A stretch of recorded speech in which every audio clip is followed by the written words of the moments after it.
Hello, cookie artists. I'm Ash. Today I'm going to show you how I decorate this floral stained glass heart cookie. I will demonstrate for you how I paint on royal icing with edible pens, luster and sparkle dusts, as well as how edible adhesive helps me achieve a stained glass finish. Our shape is a medium heart. Let's get started. The first thing I do is flip my cookie over so the flattest side is facing me.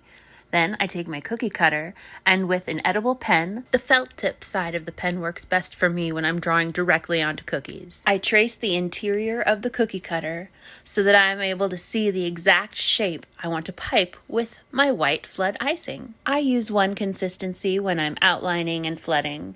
It helps me save time. First, I make a tiny little hole in the tip of my Tipless bag, and that is the size that I use for outlining. This will give me the detail that I want when I'm defining the border of my flood icing. This border will tell the rest of my flood icing exactly where it can go and where it can't. A nice squiggle of parallel lines will help my flood maintain its puff, giving me a nice flat surface on which to paint. I let that crust over and I bring in my cookie turntable. Now it's time to bring back our bag and widen the hole the icing comes through. This will let me give a nice flood very quickly and save me more time, as well as reducing the pressure on my hand. My flood starts by dropping directly down from my bag, making an even line that follows the outline of our shape. I'm reinforcing my heart shape with a nice thick border that will keep my flood consistency icing from running off the sides of my cookie. My flood consistency might be a little thicker than you're used to. Now I'll take my scribe tool, and after jiggling, I'll go in and I'll hunt for little bubbles that rise to the surface. I can also even out the edges anywhere the icing decides to go a little wild. This is when I seize the opportunity to fix any areas that are just a little unruly.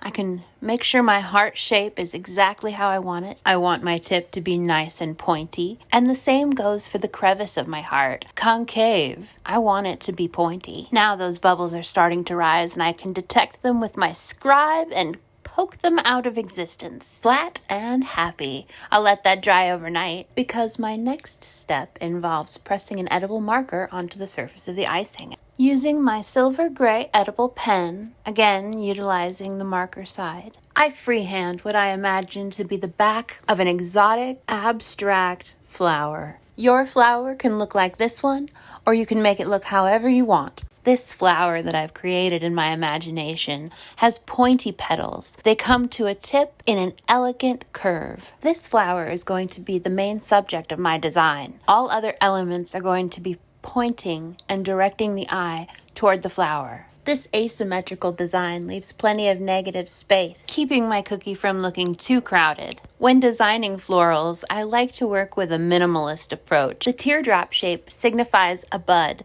as well as the center of our larger flower. Each petal bends and sways in the wind. I think of the tips of the petals like waves in the ocean. Each curve and point informs the eye of what the environment is like around that flower. One of my goals while I'm drawing is to leave plenty of space in between each line because I know that I'm going to go back with piping consistency icing and outline this flower so that it looks like stained glass. I've drawn a stem, I've drawn 3 leaves, and a bud. This flower is complete on the right side. So let's get started on the left side. Like I told you before, every element on the left side is working to direct the viewer's eye to the right and to focus on that main flower. The leaves on the left side of the heart will be going in a new direction.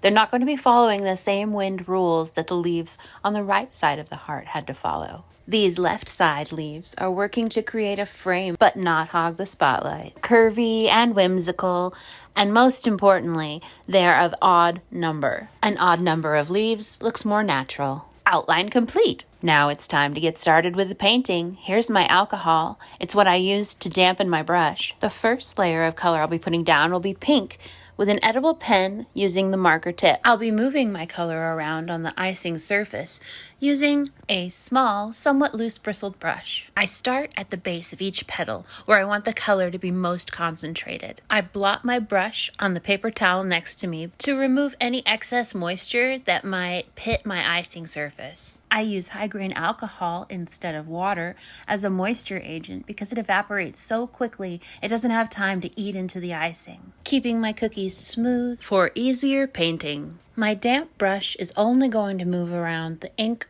that is freshly wet. So all my guidelines in gray are going to stay where they are, and all the pink that I'm putting down is going to move depending on how quickly I brush it and with which part of my brush I use. This technique is very similar to watercolor on paper. Everywhere that I allow moisture to fall, that ink, that pigment, is going to spread. While it's doing that, I'll use the tip of my brush to direct the concentration of color, creating a gradient with layers. To make my petals look curved, I make the outsides of them darker than the centers. Each petal is darkest at its base, then gradually gets lighter, moving toward the tip. I use the color concentration to indicate shadow as well as depth. Between strokes, I re-dampen my brush and dab it against the paper towel next to me to remove all excess moisture. Everywhere the moisture runs, so will the ink. And that color will build up on the brush and turn everything the same concentration of pink. And that's not what I'm going for right now. I like to think of each one of these petals as their own individual pane of glass. So each one can look different and unique, and I take perfection right out of the equation. Again, our pink color starts out more concentrated at the base,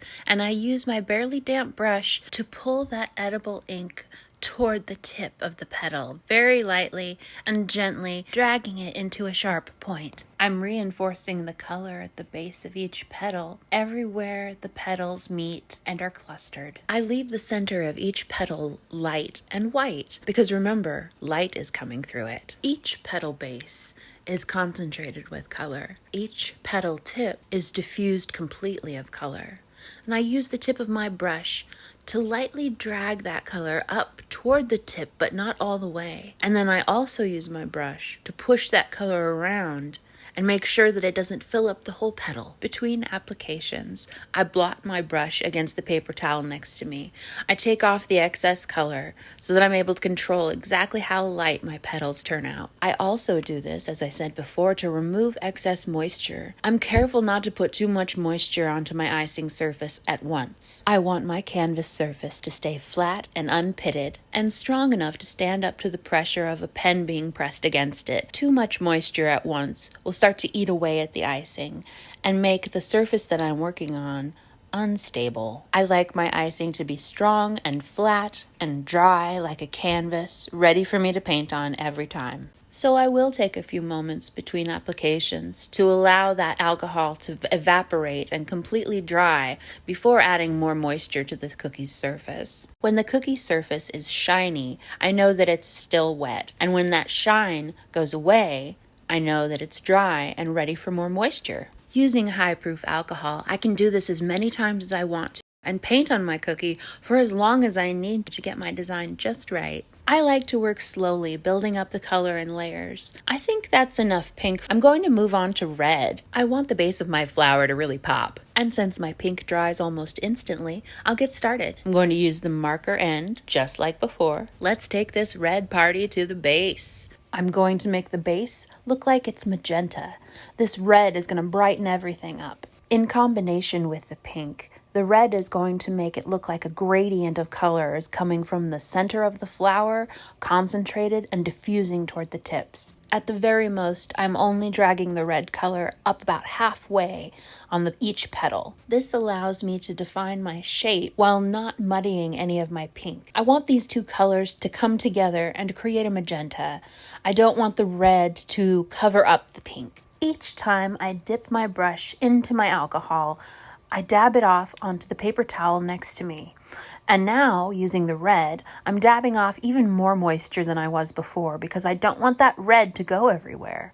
I want it to only stay in the shadows and show the depth of this flower, make this flower look like it's glowing. I pay attention to the base of each petal and consider the light that's shining on it and through it and the shadows that are being created by the weight of the flower on top of it. I consider which direction the sunlight is coming from. I'm thinking it's coming from above, of course, and that just like in nature, our flower is facing that sun, which in turn informs where my shadows will go. Since I've decided that my sun is coming from the upper left, my shadows will all cluster in the lower right part of the flower. Choosing which color to use to represent shadow is important when you want to communicate the mood of your flower. When we think of shadows, often we think of black or a very dark version of the color it's on, but in this case, since our petals are luminescent, light can be seen through each petal. It's logical that light can also be seen through each of the petals' shadows. Also notice that when I put the red ink down and I move it with my brush, that the pink that I've already put down is staying exactly where I put it. Everywhere the pink dried is where the pink is going to stay. And everywhere the wet red goes is what I can manipulate with my brush while it's still wet. This is looking pretty magenta. I think a few more touches and I will be all done with the flower portion of my cookie. Now that my flower is glowing like fire, I'm going to get to start on the leaves. I'm going to take an edible marker again, spring green, and use the felt tip marker side again, just like with our other colors. Each leaf is going to follow the same pattern the petals had, which is more color concentrated at the base, diffused to the tip into almost completely white. I don't want to put too much pigment on these leaves. I want them to be green, but I want them to be spring green. And I want them to glow like their individual panes of glass as well. You might notice that I'm using the same paintbrush I used with the pink and the red. And that's because each time I dip my paintbrush into my alcohol, all of the pigment is washed off. And when I dab it on my paper towel next to me, I remove the remainder of any excess color each time. So I go from pink to red, my brush is cleared off, and I can easily go to light green without bringing any of that pink or red over into the leaves. These leaves are delightfully pointy. Your leaves can be any shape or any color you want. After all, this is a plant we made up in my imagination, and we can make it look however we choose, with each of the tips being lighter than the base. It almost acts like an arrow with every leaf pointing toward the flower and directing our view to the main subject. I can tell you that from experience, I always hold my paintbrush in one hand and my pen in the other when painting with edible inks. I don't put either down during this process because the alcohol dries so quickly that I really only have time to swap the pen for the brush, for the brush, for the pen, from my left to my right, and so on. I happen to be right-handed, so my dominant hand is the right, and I'm always going to put whatever tool I need in the moment into my right hand, which means my non-dominant hand is always holding my other tool, waiting in the wings, so to speak, ready to be used. Those leaves look pretty good. I'll bring in my gold icing now that all of my two-dimensional elements are complete. I cut a tiny little hole in the tip of my Tipless bag. Now here I'm starting on the left side, but that doesn't really matter. However you want to start is just fine. I'm taking my scribe tool and I'm making sure that the icing I've put down is exactly where I want it. I want my stems to disappear into the side of my icing, and I want the tips of my leaves to be very pointy in a whimsical curving way that directs the eye toward the flower. I've made each of these leaves the classic teardrop shape. However, in nature, nothing is perfect. And so even when I make a little tiny mistake and something is a little less curvy and a little more pointy than I wanted it to be, it looks natural. And I'm telling you here and now, we will totally get away with it. Nature art for the win. Now I think of these tiny striations as tiny little branches that haven't developed leaves yet. They aren't necessarily thorns because I don't think this flower that I've made has thorns. Yours might have thorns. To each their own. For my gold outline, I've chosen a medium consistency icing, similar to the consistency that you would use when piping text. It's on the thicker side, but not completely a piping consistency because it's coming out of such a tiny little hole in my bag that it needs to be just a tad looser or else it might bust the bag. It falls into itself, but it doesn't melt completely so that it does hold its shape. I want my lines to look continuous. I want them to look just like leaded stained glass that's been gilded for a special occasion. I take my time bringing my scribe in and shaping the icing of each leaf so that it maintains a fun and, like I said before, a whimsical curve that points toward the flower. Just like that. Oh, I like that one. Now that the left side is done, I'll start on the right with the stem. I'll add a little personality with a few tiny branches, and then I'll get started on these leaves. Here's the first one. I'll make a few adjustments here with my scribe tool as well as a little extra icing to accentuate the curve of the leaf. And then I'll move on to the second little tiny leaf, and I'll sharpen that one up with my scribe. Now it's time for the stem to meet its petal neighbors. I'm going to start with the main petal, just like when I was drawing to begin with. Take my scribe tool and make it extra sharp on the point. All of the guidelines are already drawn for me in gray. They're the outlines of each one of the petals and leaves that I drew in the beginning. I play investigator and I take my gold icing, and everywhere there's a gray outline, I begin to trace it with my medium consistency icing. And I want you to know that it is totally okay if it is not perfect. Lots of times my icing is laid down on my cookie in the incorrect spot, and I just decided to change the shape of that petal, and it had a new shape, and I moved on. Just like with the leaves, I underline each petal first. Curved like a C, each of these petals underneath cups the underside of our flower, like the fingers of a hand closing around the jewel in the center. Oh, there's a clog in my icing bag. I can fix this. With the touch as light as a feather, I use my scribe and I pick up that icing that did not land the way I wanted it to. And as you can see, my bag is not behaving right now. That's okay. We're going to keep going. There are only a few lines left. Thank goodness. I'll bring in my scribe tool and correct all of the places where the icing has run a little wild. I'm happy with that. Okay, let's take a look and see how far we've come and what we've accomplished.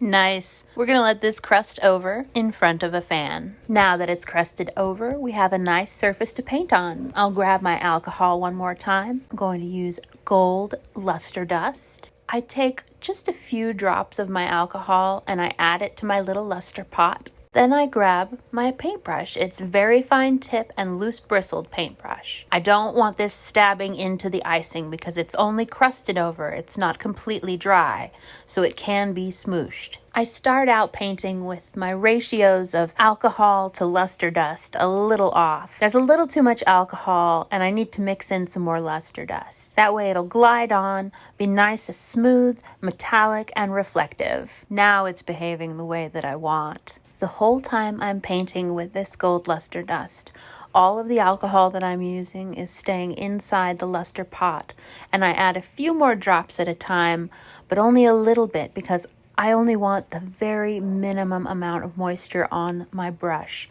because everywhere that moisture runs when I touch it to my cookie, the gold is also going to go. It's very easy for the liquid on the end of the brush to get pooled inside the well of each one of these leaves and just fill it with gold and cover up the green that we've already put down. I want the edges of my leaves to be gold, but that's it. I want the centers of my leaves to be glass. I want all that hard work I did earlier to show through. I want it highlighted by gold, but not masked by it. This process involves harnessing my patience to the max. Whenever I try to get ahead of myself and rush, I flub up. I make a mistake. I let the gold pool where it's not supposed to, and I definitely regret it. So I try to take my time, move slowly, methodically, and work my way down the cookie. We're starting on the left. We're pretty much done. I'm just going to touch up some of these side edges, little places where from the angle I was painting I couldn't quite see that the gold icing was still showing. I investigate everywhere where I can still see that gold icing, and I make it gold with luster dust instead. I'm working to complete the left side, and now we'll start with the base of the right. Holding my luster pot with my non-dominant hand close to my work allows me to move a little more quickly. Utilizing only the very tip of my fine tip paintbrush, I allow my little luster slurry to make contact with the crusted over gold icing. Time to gild the flower. I'm going to do the same thing I did with the leaves and the stem. I'm going to pick up just a little tiny bit of my slurry on the very tip of my fine tip paintbrush, and with a very light hand, run it across the gold icing. I take care on each petal to make sure that I'm not covering up the center, the part that we've painted pink and red and has created this magenta color. We want that to show through. We want the light at the tip of each one of these petals to show through. We want the dimension to show through. This gold is only a highlight, only an outline. Luster dust can be applied in more than one way. You can paint it on with high-proof alcohol. When the alcohol evaporates completely, it leaves no taste, just as if you hadn't used it in the first place. No alcohol remains on the cookie, and no alcohol is ingested by anyone who eats the cookie. The alcohol has evaporated into the air and is poof, gone. I use a moisture agent with the luster dust so that it goes exactly where I want it to go. If I didn't, it could poof out and disperse on parts of the cookie that I don't want to be gold, and I don't have control over that. But when I put alcohol and luster dust together and I mix it in my little luster pot, I'm able to create a paint that behaves exactly how I want it to behave. Other moisture agents that I have used to manipulate luster dust include edible adhesive and edible glaze. These two act like a glue, a medium for the luster hold on to while I'm painting with it. Something that will not go anywhere it's not supposed to.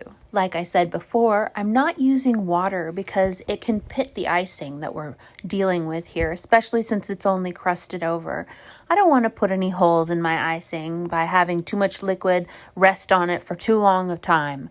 The alcohol evaporates so quickly that it doesn't have time to eat into the icing, and the gold luster goes on with smooth efficiency. Luster dust is very sticky. Take care when using silicone mats under your luster dust work. The dishwasher will not take luster dust off of a silicone mat. The dishwasher will also not take off edible glaze. So when you spray this, make sure you have lots of paper towels down, that you've removed your turntable, any tools that you want to keep safe, because this edible glaze is very sticky.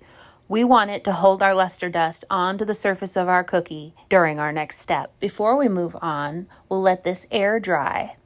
It only takes a few minutes, but it's an important step before we grab our edible adhesive, as well as my Super Pearl Sparkle Dust, along with my little paint palette covered in press and seal paper so that I can just take the paper off when I'm done and everything's clean. I love that. Anything that makes it easier, I am for.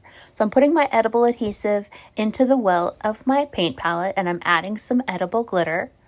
I'm going to use the sharp end of my Thingamagenie tool to mix the two together. Just combine them. Now I'll grab my loose bristled brush, and using it like a scoop, I'll pick up some edible adhesive, more than you normally would, and I'll drop it with the tip of my brush into each well of the leaves. I don't put so much edible adhesive on my brush that it is dripping. I don't want it to go anywhere I'm not telling it to go. I grab enough for each leaf, let it drop down into the well, and move on to the next. We're on to our last step, glazing the flower.